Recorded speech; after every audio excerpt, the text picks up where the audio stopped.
Ayan mga kapatid, pangalawang video. Ayan, ito na po, na tanggal ko na po yung lababo. Nilinis ko na yung mga, dyan yung mga dumi sa loob, nalinis ko na. Tapos yung mga bulkasil, yan tinanggal ko na, yan na oh. Ayan, pero hindi ko nalalagyan ng bulkasil kasi ang pangit ng pagkakagawa nila. Dapat yung silikon lang at dito lang sa loob, hindi yung pati dito sa labas. Hindi yung pati dito ay kitang-kita yung ano. Hindi pasado yan. Ayan, tinan mo, tumatagas dito pati yung tubig. Kasi hindi maganda pagkakagawa. Pangit eh. Yan, hindi kumaga, kung sila ay yung mga gumawa nito, kung sila ay mga mag-abroad, ay hindi sila papasa sa forman, pagagalitan sila. Sila ay pauuwi na sa Pilipinas. Ayan mga kapatid. Kahit pa hindi naman sa dapat ginaganda naman natin ang ating gawa. Ginagandahan. Para kaya nga pinagmamalaki tayo sa buong mundo eh, na magagaling ang mga Pilipino gumawa. Ibig sabihin, gagalingan natin. Yung sulit na sulit, solid na solid. Yan, ito. Tanggal ko na. Kasi ito ay ibabalik ko siya, no? Susubukan ko. Ibabalik ko ng ulit. Pupukpukin ulit. Tapos para hindi na, kasi tumatagilid na yung lababo eh. Yan, tatanggalin ko pating isa.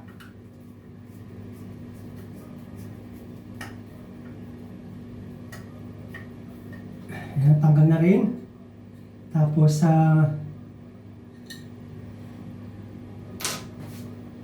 palagay ko kahit hindi napalitan ng tox, okay pa yung tox.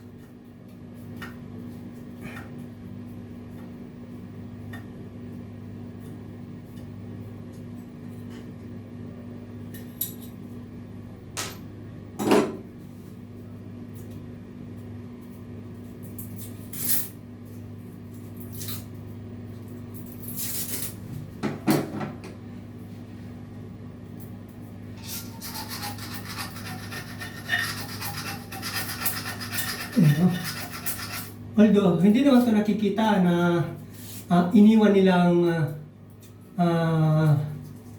tape na ito. Iniwan, okay lang na iniwan nila kasi hindi naman ito nakikita eh.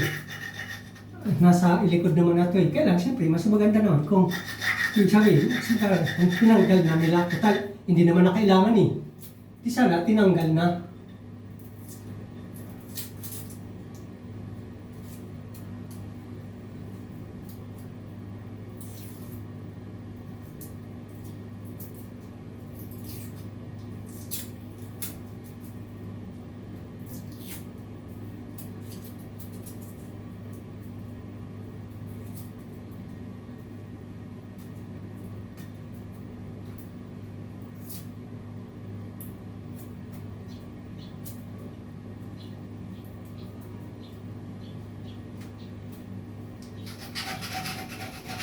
Para magandang tingnan.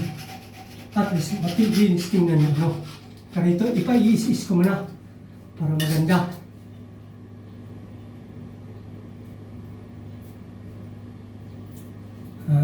Ito ay isang pangit. Papalit nga ako nito ng butas. Kasi ito na yung pangit pala ng isa. Magpapalit nga ng butas. Magpapalit ng butas.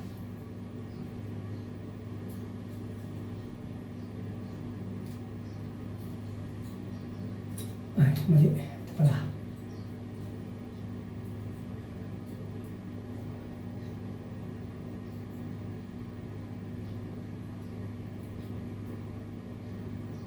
Okay, papalit ka.